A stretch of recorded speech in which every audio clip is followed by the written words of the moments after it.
అనకాపల్లి జిల్లా నర్సీపట్నం మెయిన్ రోడ్లో ఆక్రమణల తొలగింపు.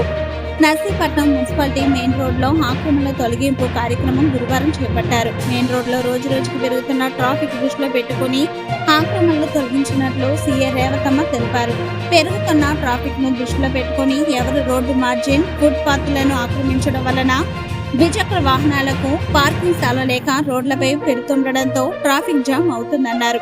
ఈ తొలగింపు కార్యక్రమంలో municipal commissioner Jampa Surendra, town SI Sudhakar, town planning officer Venkateswararao, sanitary inspector Chittubabu, సచివాలయం సిబ్బంది, పోలీస్ సిబ్బంది తదితరులు పాల్గొన్నారు.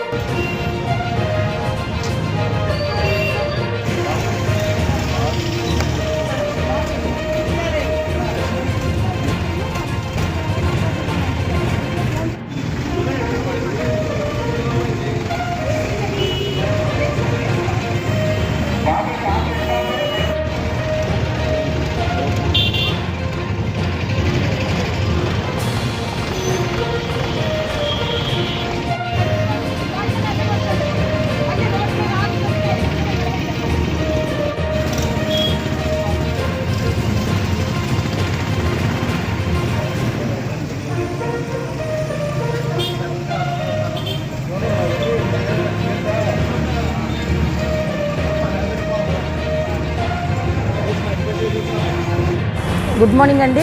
నేను నర్సీపట్నం రూరల్ ఇన్స్పెక్టర్ను. ఫుట్పాత్ వెండర్స్ ప్లస్ చిల్లర వ్యాపారస్తులు, ఈ ఫ్రూట్స్ వాళ్ళందరూ కూడా రోడ్డు మొత్తం ఆక్యుపై చేస్తున్నారు.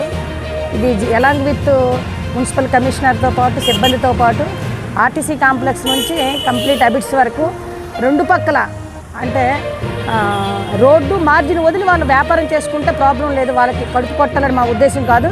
కాకపోతే అందరూ గమనించాలి ఏంటంటే రోడ్డు యాక్సిడెంట్లు విపరీతంగా పెరుగుతున్నాయి. ప్లస్ ఏంటంటే వీళ్ళు రోడ్డు ఆక్యుపై చేయడం వల్ల రోడ్డు ప్రమాదాలు జరుగుతున్నాయి. విశాఖపట్నం ప్రజల నర్సీపట్నం ప్రజలందరూ కూడా గమనించాలి ఏంటంటే రోడ్డు దాని మార్జిన్ వదిలి వాళ్ళు ఏ వ్యాపారం చేసుకున్నా మాకు ఎటువంటి మనము నర్సీపట్నం మున్సిపల్ సిబ్బందికి కానీ పోలీసులు కానీ ఎటువంటి ఇబ్బంది లేదండి. కానీ రోడ్డు ఆక్యుపై చేస్తే మాత్రం ఈ రాంగ్ పార్కింగ్ న్యూ అమెండ్మెంట్ ప్రకారము 1035 రూపాయలు ఫైన్ పడుతుంది. ప్లస్ ఈ ఫుట్పాత్ చిల్లర వ్యాపారస్తులందరూ కూడా రోడ్డు కొంచెం లోపల పెట్టుకొని వ్యాపారాలు చేసుకోవాలండి. రోడ్డుకి ఎవరు కూడా అబ్స్ట్రక్షన్ చేయకూడదు. దయచేసి ప్రజలందరూ గమనించాలి ఇది. థ్యాంక్ యూ అండి.